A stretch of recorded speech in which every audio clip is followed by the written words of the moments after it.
إن الحمد لله نحمده ونستعينه ونستغفره ونعوذ بالله من شرور أنفسنا ومن سيئات أعمالنا من يهده الله فلا مضل له ومن يضلله فلا هادي له ونشهد أن لا إله إلا الله وحده لا شريك له ونشهد أن محمدا عبده ورسوله اللهم صل على محمد وعلى آل محمد كما صليت على إبراهيم وعلى آل إبراهيم إنك حميد مجيد اللهم بارك على محمد وعلى آل محمد كما باركت على إبراهيم وعلى آل إبراهيم إنك حميد مجيد أما بعد السلام عليكم ورحمة الله وبركاته. Alhamdulillah, Allohning marhamati bilan, tavfiqi bilan Siratun Nabawiyya darslarimizni 23-siga yetib keldik. Alhamdulillah. Yangi birodarlarni, akalarni, amakilarni ko'rib xursand bo'lyapmiz. Alhamdulillah, Alloh taolo o'sha ishtiyoqlariga, ilmga bo'lgan targ'ib, ya'ni harakatlariga Alloh taolo baraka bersin, ziyoda qilsin. Chunki Rasul sollallohu alayhi vasallam aytgan ekanlarki, "Man salaka tariqan yaltamisu fihi ilman, sahhalallohu lahu bihi tariqan ilal jannah." Kimiki ilm yo'liga chiqib bir safar qilsa, qadam bilan, mashina bilan, velik bilan, nima bilan bo'lsa, tren bilan, bas bilan, hammasi bilan ilm yo'liga chiqib ketyapti. Ana shu yo'lini Alloh taolo jannatga oson qilib qo'yadi degan ekanlar. Alloh taolo barchalarimizni jannat ahlidan qilsin. Amin. Bu darsni boshlashdan oldin bir ikkita savollar so'rashgan edilar. Singillarimizdan esdan chiqib ketibdi. Hozir esga keldi. Payg'ambarimiz sollallohu alayhi vasallam haqida, o'sha jin haqida gapirgan edik-ku. U kishi jinni ko'rganmilar degan savolni so'ragan edilar. Menda aniq javob bo'lmagani uchun, o'sha payt hadis esimga kelmagani uchun keyinroq javob beraman degan edim. Va ba'zi ahli ilmlardan ham so'radim shu narsani, haqiqatdan, ya'ni sahih hadislar bormi ko'rganlari haqida degan savolni berganimda ular aytishdiki, ha, Rasul sollallohu alayhi vasallam ko'rganlar, chunki hadisda o'sha ko'rgan degan jumla kelgan, ra'ahu degan. Alloh alam ko'rganlar degan deyishgan. Xullas, ammo jinni siz-u bizlarga sifatlab bermagan ekanlar. Jin unaqa bo'ladi, bunaqa bo'ladi, yuzi, qoshi, masalan, burni unaqa bunaqa degan hadis, sahih hadis yo'q degan gapni aytdilar ba'zi ahli ilmlar. Vallohu alam, ya'ni bizlar hamma ilmni bilmaymiz. Mabodo u yerdan eshitgan bo'lsangiz, hujjatlari bo'lsa agar bizga yetkazinglar, inshaalloh biz ham xursand bo'larmiz. Lekin hozirgacha bilganimiz shu. Ya'ni ko'rganlar, ammo sifatlab bermaganlar. Ana endi bitta mashhur hadisga o'xshagan narsa bor edi. Men o'z vatanimizda ham o'qiganman. Bu yerda ham yaqinda bir kishi so'rab qoldi shu narsani. Kitobchalarda chiqar edi bizning vatanda, agar esingizda bo'lsa, o'qigan bo'lsangiz, payg'ambarimiz bilan shaytonning suhbati, dialogi degan bir nima bor edi. Hadisga o'xshagan chiroyli qilib chiqargan. Shuni sanadini izlashga harakat qildim. Ahli ilmlar, ulamolar, muhaddislar deyishganki, bu nafaqat zaif, bu mavzu hadis, ya'ni to'qima. Odamlar to'qigan, bo'ktirgan. Shayton keldi, u kishi bilan gaplashdi, salom berdi, keyin ummatini nima qilaman dedi, qanday qilaman dedi. U kishi aytdilar, Abu Bakrni ko'rdi. Xullas, ana shunaqa bir rivoyatlar bor ekan, lekin ular mavzu, to'qima. Shuning uchun bu hadislarga ergashmaymiz. Vallohu a'lam. Insho haqida bir kishi so'ragan edi. Mashallah ko'pincha singillarimizdan savol kelyapti. Qanday qilaylik, unisi to'g'rimi, bunisi to'g'rimi degan, lekin hozirgacha bironta birodarlardan savol kelgani yo'q. Bilmayman. Mashallah. Yaxshi ishlayotgan bo'lsa kerak ustida deb gumon qilamiz, husnuzon qilamiz. Lekin hozirgacha so'ramadilar. Ha, inshaalloh ko'ramiz. Ha. Mashallah. Lekin uni tekshiriladi. Har kim o'zi yozishi kerak inshaalloh. Qo'ldan kelgancha, lekin uni qo'rqish kerak emas. Mingta gapni qayerdan topamiz endi? Unaqa emas. Qo'ldan kelgancha, mayli bir varaq bo'lsa ham, ikki varaq bo'lsa ham endi xayr, alhamdulillah. Lekin o'sha nima deydi, kriteriya nima deydi? Talab, ana shu talabga javob bergan birodarlar, singillarga mukofotlarimiz bor. Katta mukofotlarimiz bor. talabga javob bermagan insholarga mukofotlarimiz bor. Xavotir olmanglar, o'shanga yarasha bo'ladi inshaalloh. Bitta ikkita misollar keltiramiz. Insho masalasida so'ragan ediki, qanday qilaylik? Masalan, siz misol keltiring dedingiz. Payg'ambarimiz sollallohu alayhi vasallamning axloqlari bilan hozirgi ummatning axloqini masalan qanday qilib misol keltiramiz degan savolga misol, masalan deylik, hozirda yolg'on shunaqa darajada oddiy holat bo'lganki, yolg'on gapirish. O'sha yolg'onsiz ish bitmaydi degan xayol kelgan ko'pchilikda. Shundaymi? Masalan, telefon qilsa ham, ishga borsa ham, kelsa ham, xo'jayin bilan hammasi yolg'on juda nimada oddiy holat.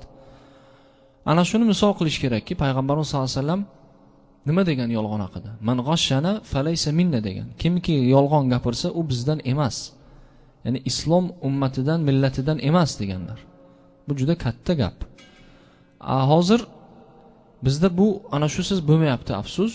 Bunga keyin misol keltirish mumkin. Masalan, faqat shu darsdan emas, boshqa kitoblardan o'qib, boshqa ma'ruzalardan bo'lsa ham biron misol, masalan, hadisda kelganida esingizda bo'lsa agar, hadis edimi, asar edimi esimda yo'q, bir inson yolg'onchi qulini sotmoqchi bo'ladi. Qulini sotyapti-yu, kishi kelganda aytadiki, bu sotyapman, lekin bitta xat aybi bor, kamchiligi bor. Nima desa yolg'on gapiradi. Hech narsa emas deb olgan u. Qulni olgan. Qarang, uyga olib kelgan, xizmat qilib yuribdi qul o'sha paytda endi. Keyin qul yolg'onni boshlagan. Kelgan u asta aytganki, o'sha ayoliga aytganki, "Seni ering ikkinchi xotin tutmoqchi va sendan yaqinda nima deydi? Ajrashmoqchi, yo seni yo'qotmoqchi. Agar xohlasang, seni ana shu issiq sovuq qilib eringga yaqinlashtiraman. Juda ham bir yaqin nima bo'ladi. Shunday qilyapti ering" deydi. Buning uchun uning sochi kerak deydi. Kechqurun borib uni soch tolalaridan uzib kelasan, men keyin o'sha kattalarimga boraman deydi xullas. Keyin eriga boradi-yu, aytadiki, "Seni ayoling deydi, xiyonat qilyapti senga. Sen boshqa er topib olgan.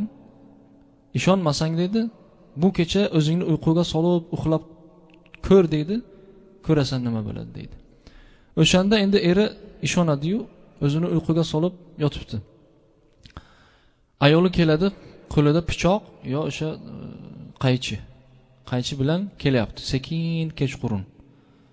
Er ko'rib turibdi nima qilayotganini. Erni xayolida o'zi bu kelib o'ldiradi meni. Shundaymi? Buni xayolida sochini olaman. Kelib sochini olmoqchi bo'lib turganda er turadida o'sha pichoq bilan o'zini uradi, o'ldiradi ayolni. Qarang. Keyin ayolni urug' aymoqlari kelib erni o'ldirib ketadi. Uni ko'rib urug' aymoqlar ikkovi janjallashadi. Ikkita katta o'sha qabilalar jang, urush bo'lib ketadi. Bitta yolg'onchi, kazzob o'sha qul sababdan. Endi misol keltiryapmiz-da, qarang, yolg'onni shunday hech narsa emas deydigan insonlarga bu misol. Shunaqa qilib biron hodisalar, voqealar, o'sha hozirgi zamondagi masalan aytdik-ku, har xil voqealar aytyapmiz. Islomni qanday qabul qilishgan, axloqlar bilan, go'zal axloqlar bilan shunaqa qilib keltirishingiz mumkin inshaalloh. Darsimizni boshlaymiz. Sahih hadisda Oysha radhiyallohu anha aytgan edilar. Namoz Xadicha radhiyallohu anhaning vafotlaridan so'ng farz qilindi deganlar. Ana shu jumla nimaga dalolat qilardi bizning mavzuyimizga? Esizdami, qaysi mavzu haqida gapirgan edik? Isro va Me'roj. Xo'sh.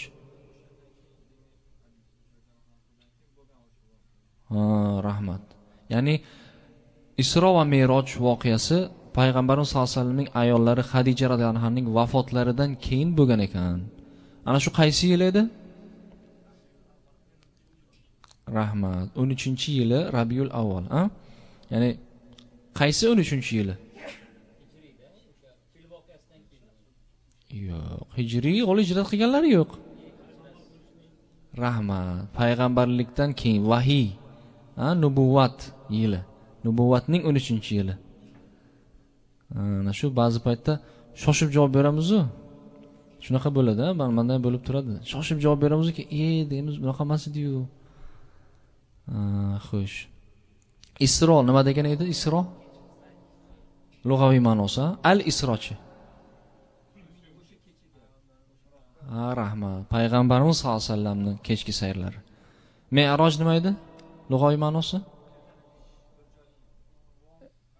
Ko'tariladigan asbob, rahmat. Al-Me'rojchi. Rahmat sollallohu alayhi vasallam. Xo'sh, Qur'ondan qanaqa hujjatlar bor? Qaysi surada, qaysi oyatda? Kim esida? Isro surasi, mashallah, 1-oyat. Me'roj haqidachi? Aytgan edik. Shu samovatga taalluqli sura. Najm surasi 17-18-oyatlar. Aytib o'tgan edik o'tgan darslarda. Xo'sh, imomlar o'rtasida bu voqea ko'p marta bo'lgan degan bahs bo'lgan ekan. Isro va Me'roj voqeasi. Hatto Imom Navoviy 2 marta bo'lgan degan ekanlar. Chunki rivoyatlar shunaqa kelganda juda ko'p kelgan, mutavotir kelgani uchun katta ulamolar 2 marta, ba'zilari 5 marta bo'lgan degan ekanlar. O'sha paytdagi ixtilof. Lekin jumhur ulamolar aytishadiki, nimani hujjat qilib 1 marta bo'lgan deyishgan? Nima esingizdami? Qaysi oyat? Xo'sh, ana shu oyatni hozir to'xtang endi 1 minut. Boshqalar ham javob bersin. Ha.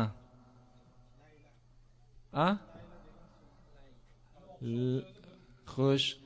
Ha, rahmat. Laylan degan jumla kelgan, oyat kelgan, o'sha birlikda kelgan. Ko'pchiligi nima bo'ladi? Ko'pligi layal bo'ladi, Shuning uchun laylan degan jumlani, oyatni hujjat qilib 1 marta, 1 kechada bo'lgan bu deyshadi. Endi qalblarini Jibril alayhisalom kelib yorib yuvgan edilar, esingizdami? 2-marta. Farqi nimada edi shu yerda? Birinchisi bilan ikkinchisi qachon bo'lgan va farqi nimada? Xo'sh, nima bo'lgan o'sha yerda keyin? Shaytondan nasimasi olib tashlagan edi. Bu 2-martadachi? Rahmat. Nima uchun? Nima uchun iymonni mustahkamlash?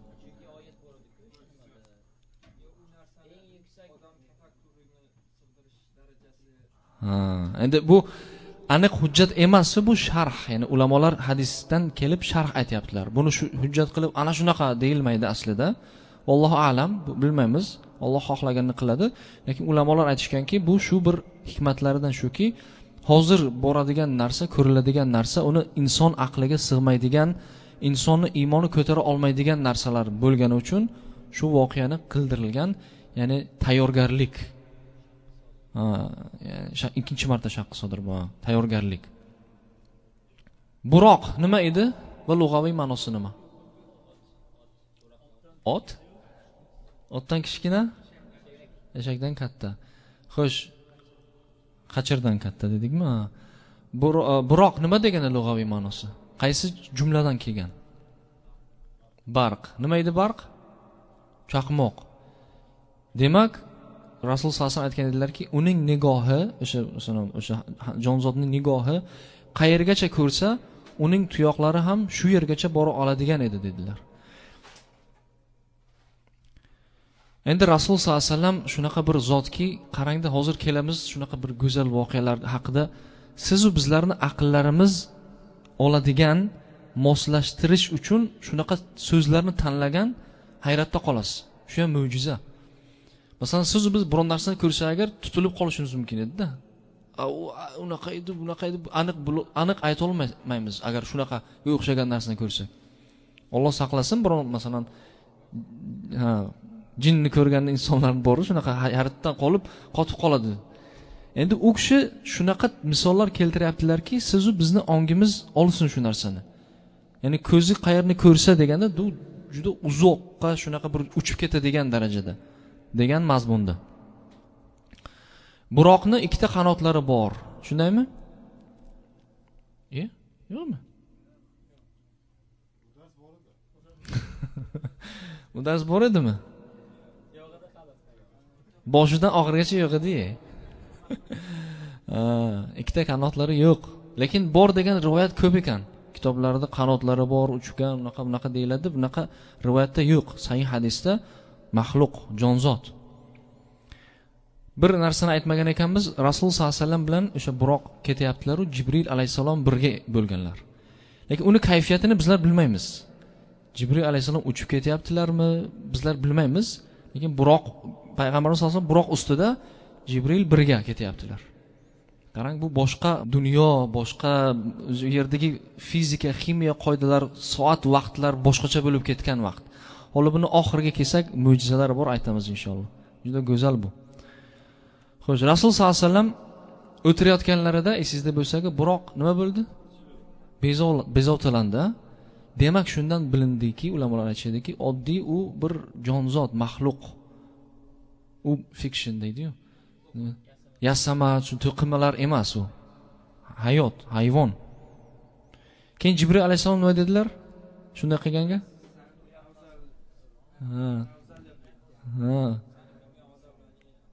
Rahmat. Voy bo'lsin senga, uyat emasmi? Nima qilyapsan? Allohga qasamki, Allohning nazdidagi bu zotdek barakotli bo'lgan hech kimsa seni mingan emas. Ana shunday hujjat qilinadiki, Jibril alayhisalom aytadilarki, butun insoniyat tarixida bo'lgan insonlar ichida ana shu zotdek barakotli inson mingan emas. Bu birinchidan o'shiga tazkiya.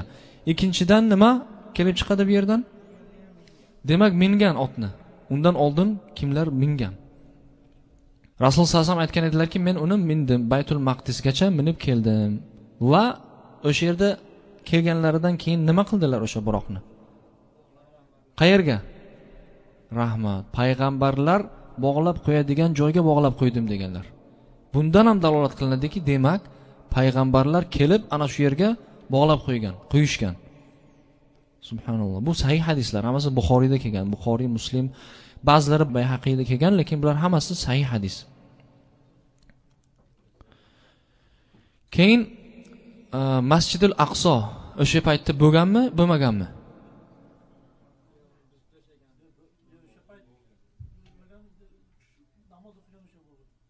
Masjidda bo'lmaganmi, bo'lganmi demak?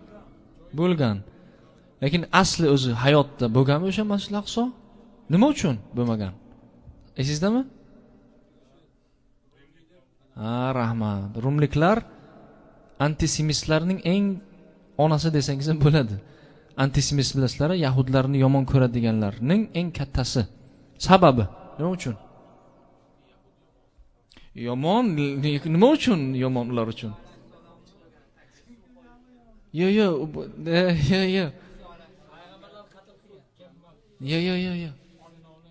Rahmat. Ularning xudosini Iso alayhisalom, ya'ni uni sig'inishadi-yu nasroniylar, shundaymi? Nasroniylarning xudosini yahudlar nima deyshadi? Nauzubillah, valadi zino deyshadi.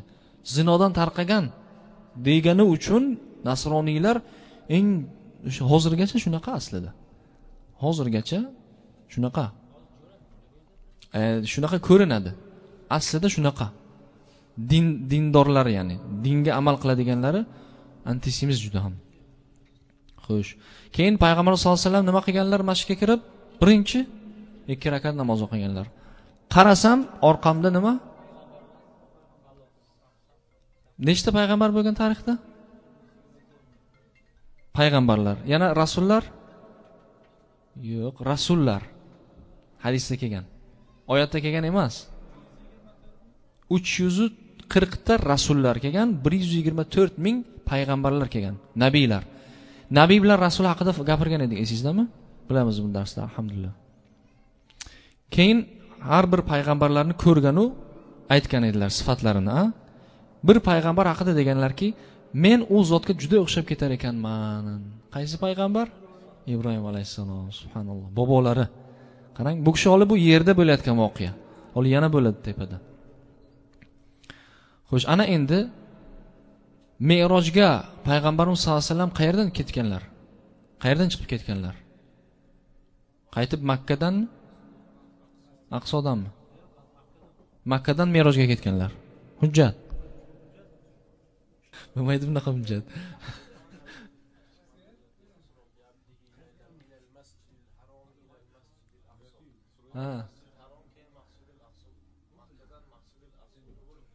Rahmat. Ana shu hujjat, mana. Hujjat bunaqa bo'ladi.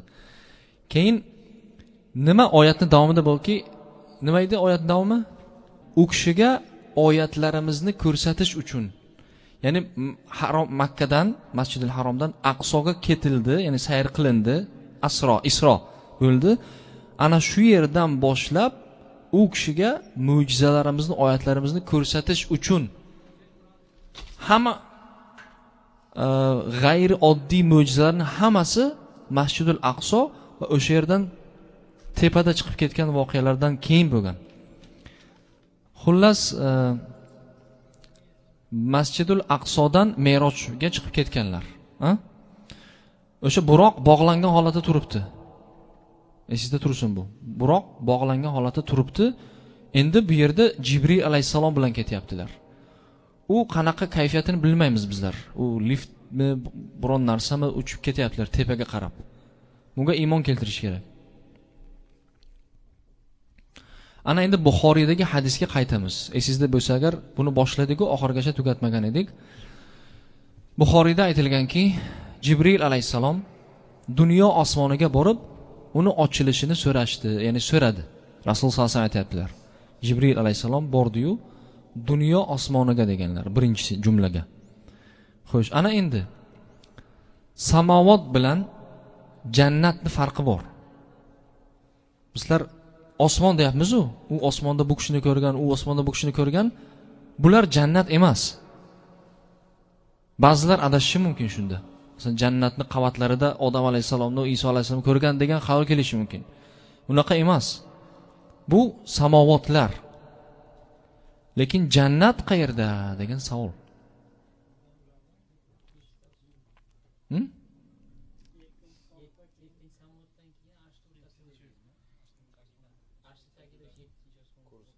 Rahmat. Ana shu yerda hadis bor. Kelamiz inshaalloh. Yerda ikkita sharh bor ekan. Xo'sh, jannat qayerda degan savolda 7 qavat osmon dedik, shundaymi? Uning darajalarini gapirib o'tgan aqida darslarida ancha o'tdik buni. Payg'ambarimiz sollallohu alayhi vasallam aytganlarki, birinchi osmonni ikkinchi osmonga nisbat berilsa agar, uzug'ni, halqani o'sha qumga, cho'lga tashlaganchalik, ya'ni cho'l, katta cho'lga bir halqani tashlasangiz ko'rinmaydi, yo'q hisobi. Ana shu birinchi osmon bilan ikkinchi osmonning darajasi shunaqa, ya'ni ikkinchi osmon katta, birinchi osmon go'yoki bir halqaga o'xshab qoladi. Ikkinchi osmonni uchinchi osmonga nisbat bersa, xuddi shunday, halqani bir cho'lga tashlagan. Shunday qilib 7 ta osmonga nisbat berilgan shu narsani. Endi tafakkur qilyapsizmi? Qanchalik katta bo'lib ketyapti u yog'i. Ana shu jannat qayerda degan savolga ulamolar ikki fikrga bo'lingan ekanlar, lekin ikkovlarining ham o'zlariga yarasha hujjatlari bor, dalillari bor. Bu juda chuqur masala. Birdan nimasiga o'tamiz? Alloh bilguvchiroq, bu ilmul g'oyib aslida buni. Alloh biladi. Lekin hujjatlardan kelganlar ulamolar. Hujjatlarni ushlab aytganlar. Birinchi fikr, 7-samoning ichida barcha jannat va uning darajalari o'sha 7-samovatning ichida deganlar. Jannat nechta darajada? 8 ta. O'sha 8 ta daraja 7-samovatning ichida deyaptilar. Arshgacha. Birinchi fikr shu. Keyin u yerda o'zi aytamiz, ko'rasizlar inshaalloh. Ikkinchi fikr, ikkovlarining hujjatlari sahih, bor. 6-samodan boshlanib 7-samoning eng cho'qqisigacha borgan deyishadi. Ana endi bir tafakkur qilinglar. Siz va biz hozir bu gapni aytayapmiz-ku, biroz tafakkur qilishimiz kerakki, bu insonlar, astrologlar, hozircha olimi o'zini shu fan, ana shu taraqqiyotga kelgan ana shu cho'qqisiga deydi o'zi hozircha.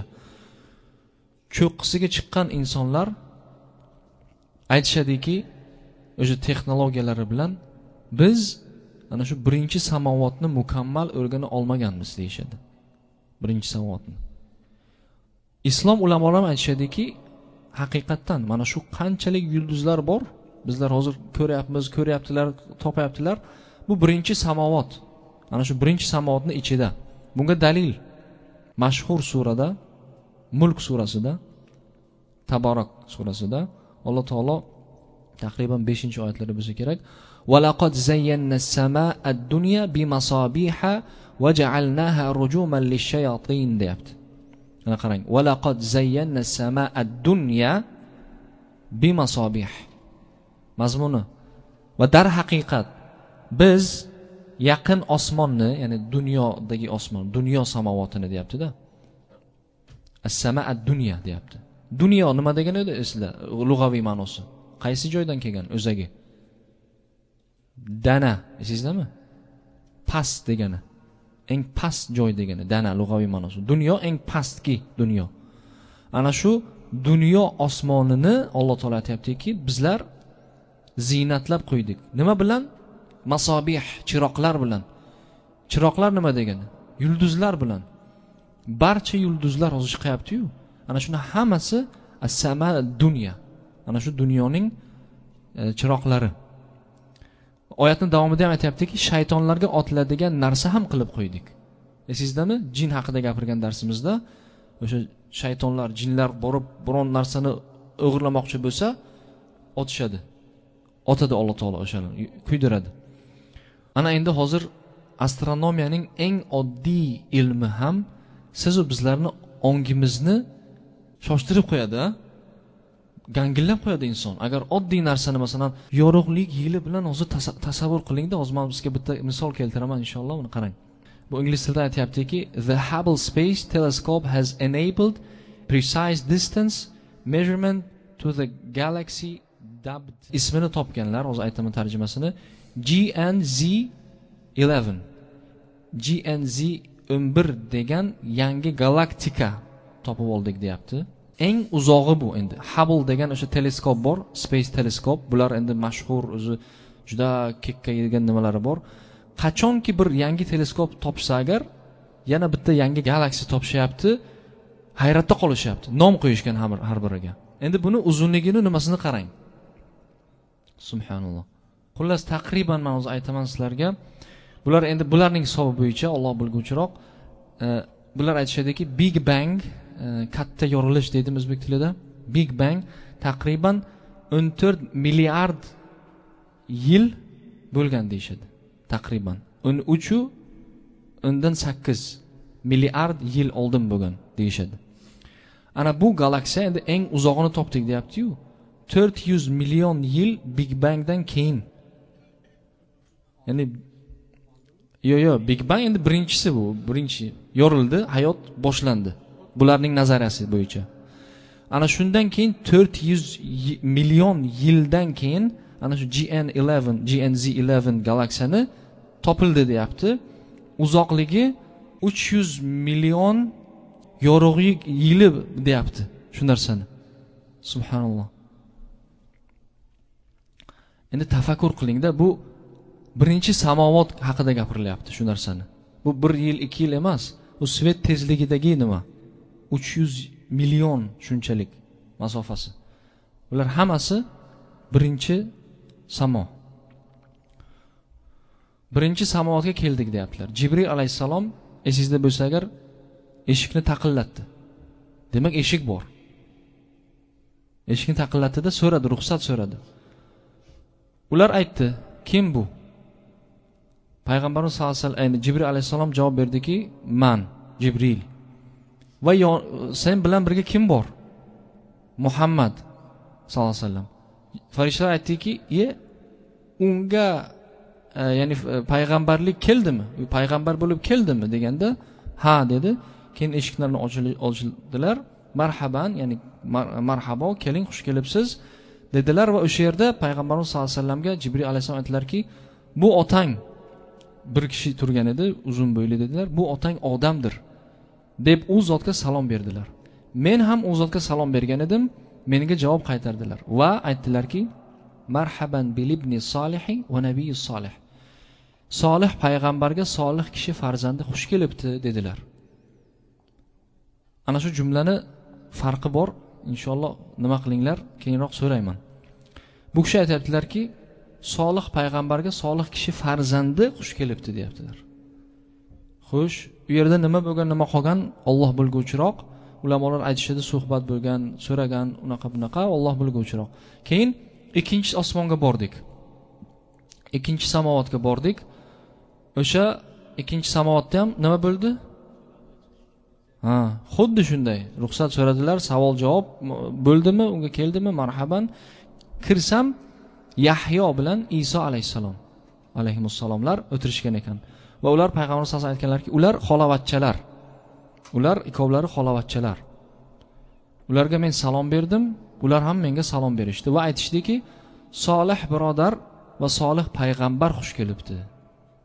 Bu boshqa jumla. Qarang, birodar va solih payg'ambar xush kelibdi deb aytishdi. Buxoriyda kelgan hadisda payg'ambarimiz sollallohu alayhi vasallam Iso alayhisalom haqlarida gapirgan edilar. Aytgan ediga o'shada o'tgan darsdaki, u kishining yuz tuzishlari, Iso alayhisalomning yuz tuzishlari qizilishroq. Ya'ni aslida bu oq, lekin arab tilida shu sarg'ishroq deydimi, qizilishroq. Oppoq yuzli-yu sarg'ishroq xullas. Shu mazmunda kelgan ekan hadisda gapirib berdi va bu yerda ikkita rivoyat bor. Bittasini yerda ko'rganlarini aytganlar, ikkinchisini samoda ko'rganlarini aytganlar. Sochlaridan suv tomib turgandek, ya'ni suv tomib turar edi. Doim bunday ho'lga o'xshagan. Sababi rahmat. Iso alayhisalomni yahudlar o'ldiramiz deb kelayotgan paytlarida Iso alayhisalom g'usl qilayotgan bo'lganlar. Bu tarixda kelgan, sahih hadislarda kelgan. O'sha g'usl qilib chiqqanlaridan keyin u yerda bir voqea bo'lgan, kim o'rnimni oladi, unaqa bunaqa. Xullas o'sha yangi g'usl qilib chiqqan paytlarida Alloh taolo u kishini ko'targan. Shu tirik holatda, ya'ni jasad bilan ko'targan. Va ikkinchi samovatda hozirgacha qiyomatda qaytib keladilar. Bu haqida keyinroq gapiradilar o'zlari payg'ambar sollallohu alayhi vasallamga. Shu ahvolda ko'rdim deyaptilar. Sochlaridan suv tomib turardi. Keyin meni 3-osmonga ko'tarib, u yer yana shunaqa bo'lgan. Borib taqillatgan, savol so'ragan, kirgan. Qarasam, Yusuf alayhisalom ekanlar. Jibril alayhisalom aytdiki, bu Yusuf alayhisalom. Bu Yusufdir dedi. Shunda u kishi ham aytdilarki, marhaban bil axi solihi va nabiyyus solih. Marhabo, solih birodar va solih payg'ambar xush kelibdi dedilar. Payg'ambarimiz sollallohu alayhi vasallam Yusuf alayhisalom haqida bir jumla aytganlar, mashhur jumla, sahih hadis bu. Go'zalliklarni, ya'ni dunyodan boshlab shu qiyomatgacha keladigan bir rivoyatda endi sharh shunaqa. Barcha go'zalliklar shatrul husn degan. Qoq yarmini bergan Yusuf alayhisalomga. Tafakkur qiling endi. Dunyoda qancha go'zal narsalar bor. Ayollar, gullar deysizmi? Butun barcha narsa. Ana shu hamma go'zalliklarni yarmini Yusuf alayhisalomda subhanalloh. Endi uni nima qilish, til bilan aytish qiyin. Keyin meni ko'tarib 4-osmonga bordilar-da, u yerni bo'ynagi savol-javob ochildi. Mumkinmi, mumkin emasmi? Ya'ni o'sha bo'ynagi Jibril alayhisalomdan bo'lgan savoldan keyin Jibril alayhisalom aytdiki, bu kishi bir kishi turgan edilar, Idris alayhissalom. Idrisdir dedilar. U zotga salom berdilar. Men ham salom bergan edim, alik oldilardan keyin bo'ynaga gapni aytdilar. Solih birodar va solih payg'ambar xush kelibdi dedilar. Ana endi Idris alayhisalom haqida bittagina oyat bor, ana shu hujjat va bitta Bani Isroildan kelgan bir rivoyat bor. Shuni ahli ilmlar hujjat qilib aytishadiki, ana shu oyat bilan bo'ynagi rivoyatni shu yoqqa yopishtirishadi. Sababi Alloh taolo aytganki, Idris alayhisalom haqida va rafa'nahu makanan aliyya. Maryam surasida va uni oliy maqomga ko'tardik. Va rafa'nahu makanan aliyya. Ya'ni Idris alayhisalomni eng oliy maqomga ko'tardik degan. Ana shu hujjat qilib aytishadi ulamolar. Ya'ni qarang, 7 ta pog'onadan 4-chisida Idris alayhisalom. Subhanalloh. Hali buni sharhiga yana kelamiz. Bu shunday hadisni o'qib chiqyapmiz. Payg'ambarimiz sollallohu alayhi vasallam aytdilarki, so'ngra meni ko'tarib 5-osmonga bordilar. Yana bo'ynagi savol-javob farishtalar bilan u yoqqa kirganimda qaradilarki, Jibril alayhisalom bu Harundir dedilar. Harun. Kim edilar bu kishi? Musa alayhisalomning akalari. Xo'sh, u zotga salom berdim va u kishi ham aytdilarki, solih birodar va solih payg'ambar xush kelibdi dedilar. Rasul sollallohu alayhi vasallam aytayaptilarki, so'ngra meni 6-osmonga olib chiqib, u yerda ham bo'ynagi savol-javob bo'lgandan keyin Jibril alayhisalom aytdiki, bu inson Musodir. Muso alayhisalom. Men salom berdim, u kishiga alik oldilar va aytdilarki, solih birodar va solih payg'ambar xush kelibdi dedilar. Ahli ilmlar aytadiki, buni darslarda ham aytgan edik, qachonki Muso alayhisalom yo oyatda yo hadisda yo biror rivoyatda kelsa agar, albatta bir voqea hodisa sodir bo'ladi o'sha yerda. bir hikmat chiqadi o'sha yerdan. Chunki Muso alayhisalomning rollari juda ham bir go'zal. Qur'onda eng ko'p talqin qilgan, Alloh taolo nomgir qilgan payg'ambarlar ichida Muso alayhisalomdek payg'ambar nomgir qilinmagan. Muso alayhisalom juda ham ko'p marta kelgan ekanlar. Buning sabablari bor. Xo'sh, qachonki u yerdan uzoqlashganimda Muso alayhisalom yig'ladilar. Subhanalloh. Bu yerda aytganki hadisda falamma tajawaztu baka qila lahu ma yubkika, qachon men uzoqlashib ketganimda yig'ladilar. So'raldi, nima uchun yig'layapsiz? Qala abkay li anna ghulaman bu'itha ba'di yadkhuluna al-jannata min ummatihi akthar mimman yadkhuluha min ummati. Subhanalloh. Endi bu yerda juda ham ko'p sharh bor. Ba'zilarini keltiramiz. Xo'sh. Muso alayhisalom yig'ladilar deyaptilar. Shunda u zotga nima uchun yig'layapsiz deyilganda, u zot qanday qilib yig'lamayin? Nima uchun yig'lamayin? Chunki mendan keyin bir bola, e'tibor qiling, g'ulam deyaptilar, bola. Rasul sollallohu alayhi vasallam o'sha paytda necha yoshda? Taqriban Me'roj 50 dan keyinroq, shundaymi? 50. Lekin Muso alayhisalom g'ulam deyaptilar. G'ulomni bilasizlar arab tilida. Yosh bola degani. Rijal emas, ya'ni rajul emas, g'ulam. Bir bola payg'ambar etib yuborilibdi. Uning ummati mening ummatimdan ko'ra ko'proq jannatga kiradi deb yig'layaptilar. Subhanalloh. Endi bu nima degani? Birinchisidan payg'ambarimiz sollallohu alayhi vasallam hozir hadisda, boshqa hadisda, Buxoriyda kelgan Alloh alam hadisda aytgan ekanlarki, Muso alayhisalom u kishini bizlarga tafsirlab beryaptilarki, tasvirlab beryaptilarki, u xuddi Shunaa qabilasining odamlariga o'xshaydi. Endi o'sha arablarda, ya'ni sahobalarga aytibdilar, u bir qabila bor, Shunaa ularning qabila nomi, o'sha qabilaning ahllariga o'xshab ketadi. Uzun bo'yli, baquvvat va jigarranglar, ya'ni jigarrang, brown deydimi, jigarrang? Jigarrangdan kelgan. Ya'ni oppoq emas, Iso alayhisalomga o'xshagan. Jigarrangdan kelgan va sochlari jingalak, sochlari jingalak deb aytgan ekanlar. Ana endi nima uchun payg'ambarimiz sollallohu alayhi vasallamni g'ulom dedilar? Biron kishi xabari bormi? Ha, rahmat. Muso alayhisalomning yoshlari 130 dan oshib o'tganlar. 130 dan. Qarang, endi 50 yillik bola u kishi uchun bola. Bola deyaptilar. Keyin nima uchun yig'layaptilar? Ya'ni hasad degan fikr kelmasin, ya'ni. Qanaqa bu yaxshi hasad. Hadisda kelgan edi-yu, qaysi toifalarga payg'ambarimiz sollallohu alayhi vasallam hasad qilish mumkin degan. Esizdami?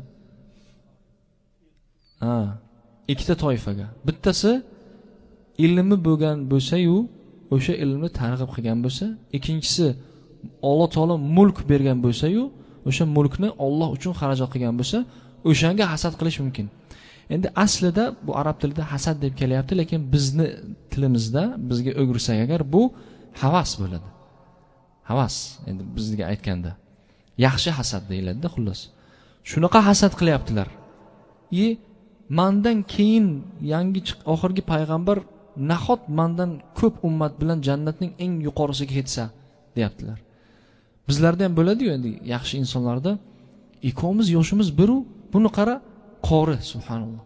Mana qara, bitta juzni ham bilmayman. Hasad bo'ladi-ku. Qana edi men ham shunaqa, shunga o'xshab ilmli bo'lsam. Yaxshi hasad. Bu shunga ya'ni misol keltiryaptilar-da. Shunaqa hasad bu. Ana endi payg'ambarimiz sollallohu alayhi vasallam aytibdilarki, so'ngra 7-osmonga ko'tarib, u yerni boynagi savol javob bo'ldi, farishtalar kiring deyishdi. Ana shu yerda Jibril alayhisalom menga u zot Ibrohim alayhisalom deb aytdilar. Ya'ni o'sha insonni Ibrohim alayhisalom deb aytdilar. Boynagi hadis bor edi-yu, sohibingiz, ya'ni o'zlarini aytadilar, o'xshab ketadi ekan. Ya'ni men o'sha kishiga juda o'xshab ketar ekanman degan hadisni yerda ham bitta rivoyatda aytgan, boshqa rivoyatda samovatda ham aytgan ekanlar. Xullas baribir mazmuni bir nima bo'lgan taqdirda ham. Shu yerda Ibrohim alayhisalom degan ekanlarki, marhaban bil ibni solihi va nabiyyi solih. Marhabo ey solih payg'ambarga solih kishi farzandi xush kelibdi dedilar. Nima bo'ldi farq shu yerda? Mana shu har bir payg'ambarni ko'rganda birinchisi bilan oxirgi payg'ambar solih payg'ambarga farzand rahmat o'rtadagilar hammasi birodar deyishdi. Qarang, Odam alayhisalom butun koinotni, butun insoniyatni otasi. Haqlari bor, farzandim dedilar. Libni solih dedilar. Qolgan barcha payg'ambarlar axis solih dedilar, birodarim. Ibrohim alayhisalom kelganda ham farzandim dedilar. Chunki evaralari, ya'ni evarami, chevarami o'sha katta bobolari Ibrohim alayhisalomga kelgan. Qarang, muhaddis olimlar Imom Buxoriyda kelgan. Har bir jumlasini qanday chiqqan bo'lsa, shunday yozganlar. Ammo tarjimada men o'zbek tilida bir nimani qarasam, ana shuni copy paste qilganmi Alloh alam, tarjimada hammasi bir xil ketgan. Hammasini bir xil yozgan. Endi men ustozlardan eshitgandim, o'zbekchasini o'qisam agar hammasi birodar bo'lib ketgan. Bu qarangda, ya'ni muhaddis olimlarning omonatga xiyonat qilmasligining darajasi shu darajada katta. Bitta jumla libni solih degan, ahus solih degan. Ha nima bo'pti deyishingiz mumkin.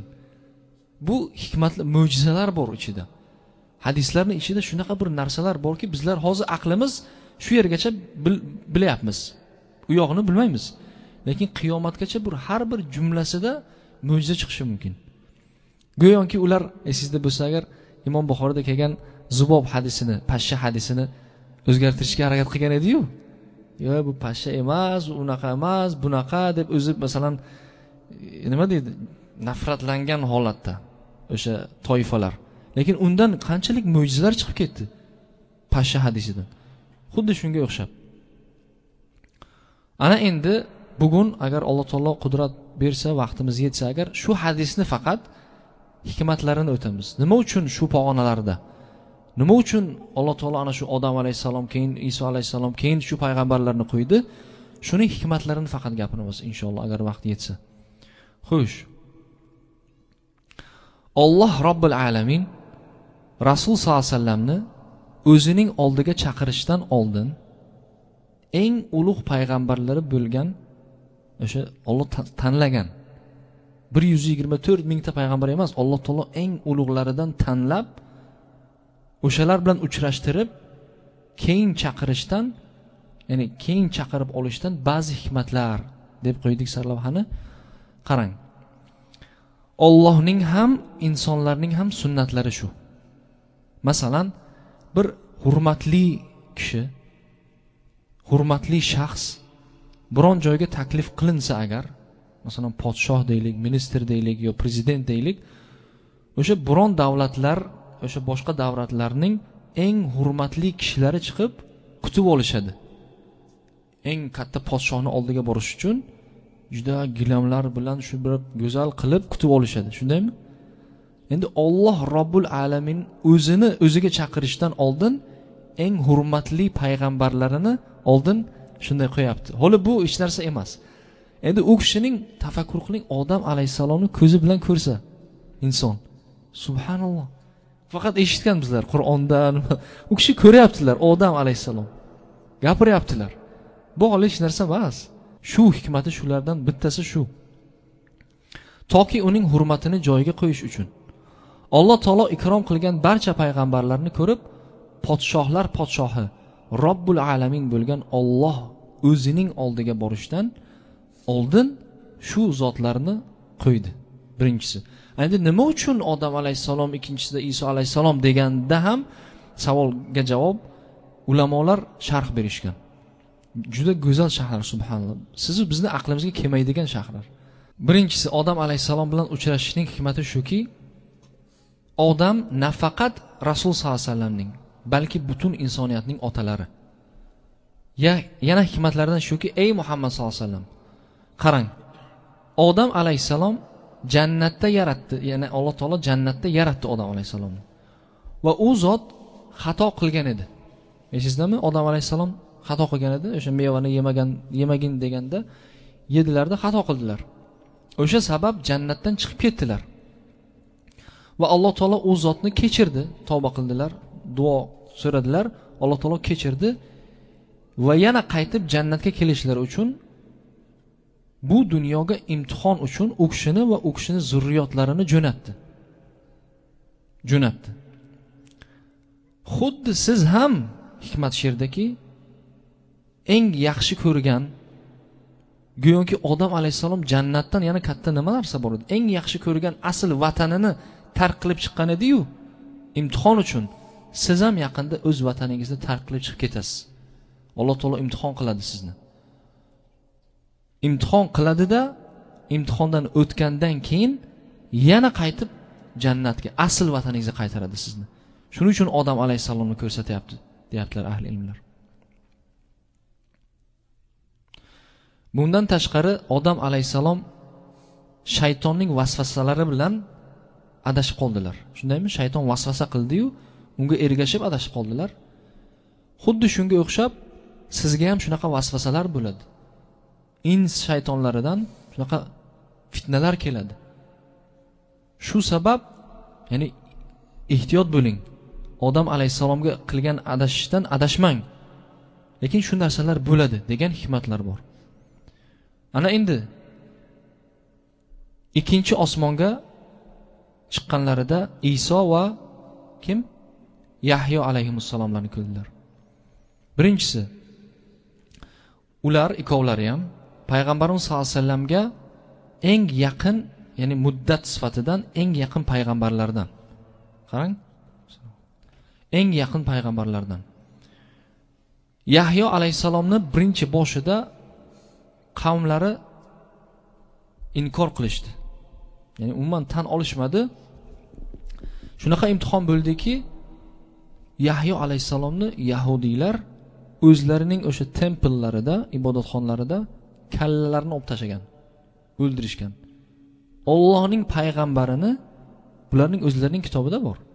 O'zlari qatl qilishgan, kallalarini olib tashagan Yahyo alayhisalomni. Ya'ni shunchalik imtihon bo'lgan. Ikkinchisi Iso alayhisalom. Ey Muhammad sallallohu alayhi vasallam, bu yerda shu ibratlar shuki, nafaqat sizni Iso va Yahyoni ham alayhimussalomlarni ham ummatlari o'ldirishmoqchi bo'lgan. Hatto o'ldirgan. Siz ham shunaqa imtihonlardan o'tasiz. Rasul sollallohu alayhi vasallam bilganlar bu haqlarida. Ya'ni Iso, Yahyo barcha payg'ambarlar haqida bilganlar. Har birlarini ko'rsatishning hikmati shu. Mumkin u yerda gaplar bo'lgan, savol-javoblar bo'lgan. Bizga aniq hujjatlar yo'q hozircha, men keyingi darslarda keltiraman. Ya'ni shu deyaptilar, hikmatlardan shu. Ammo Iso alayhisalomni Alloh taolo o'zi saqlagani kabi sizni ham xuddi shunday saqlab oladi. Eng hech choralari yo'q bo'lgan paytda Iso alayhisalom bir o'zlari yahudiylar o'ldiramiz deb kelishganda Alloh taolo ko'tardi. Bu Alloh uchun hech narsa emas u. Siz ham shunday imtihon qilinasiz, zarar yetsa Alloh taolo o'zi ko'taradi zararni degan mazmun. Alloh alam. 3-samovatda Yusuf alayhisalomni ko'rdilar. Bu yerdan ibrat shuki, ey Muhammad sallallohu alayhi vasallam, Yusuf alayhisalomni o'z jigarlari, o'z akalari qatl qilishgacha bordi. Siz ham o'z jigarlaringiz tomonidan shunaqa azob uqubatlarga uchraysiz. Ammo Yusuf alayhisalomning o'z jigarlari, o'z akalari oxirida islomni qabul qildi. Barchasi musulmon bo'ldi. Mu'minlardan bo'ldi, da'vatchilardan bo'ldi. Sizga ham shunaqa bir bashorat borki, siz jigarlaringiz sizga yomonlik qilayotgan bo'lsa, bu bo'ldi degani emas. Ya'ni yana qaytib islomga qaytib keladigan nimalari bor bu yerda, ishoralari bor degan mazmun. 4-osmonda Idris alayhisalom. Idris alayhisalom haqida juda ham ozgina ma'lumot bor. Boyniga aytganimizdek, va rafa'nahu makanan aliyya. Ya'ni eng oliy maqomga ko'tardik. Sizning zikringizni, ismingizni ham oliy maqomga ko'tardik. Xuddi payg'ambarimiz sollallohu alayhi vasallamga ham va rafa'na laka zikrak. Sizning ya'ni nomingizni, zikringizni ko'taramiz biz. Xuddi Idris alayhisalomni ko'targandek, sizni ham ko'taramiz, ya'ni tepaga ismingizni oliy qilamiz degan ishoralar bor. Harun alayhissalom o'z qavmlari tomonidan avval inkor qilindi. Esingizda bo'lsa agar, u tuyaga buzoqqa sig'inadi, inkor qilinadi, keyin qabul qilindi. Siz ham xuddi shunday bo'lasiz degan ishoralar bor. Ana endi Musa alayhissalom, bu yerda juda ham ko'p hikmatlar bor. Rasullar ichidan Rasul sollallohu alayhi vasallamga eng yaqin, ya'ni o'xshab ketadigan, ya'ni jismonan emas, ishlari, ummatlari, u yerda bo'lgan barcha narsalar eng o'xshab ketadiganlari Musa alayhissalom bilan Rasul sollallohu alayhi vasallam bir xil bo'lganlari. U yerda nima bo'lgan?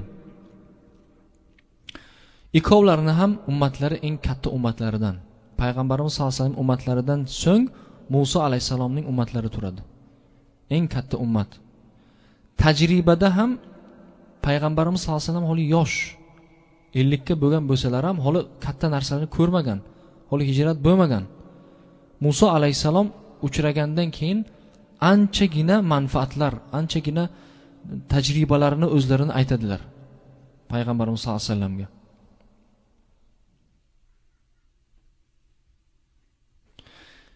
Yana payg'ambarimiz sollallohu alayhi vasallam doim aytardilarki, sahih hadislarda kelganki, biron zulm bo'lsa, u kishiga bir tazyiq bo'lsa agar, aytardilarki, Musa alayhissalom birodarim mening qavmimdan ko'ra o'z qavmidan ko'proq ozorlangan deb o'zlariga taskin berardilar o'zlarini.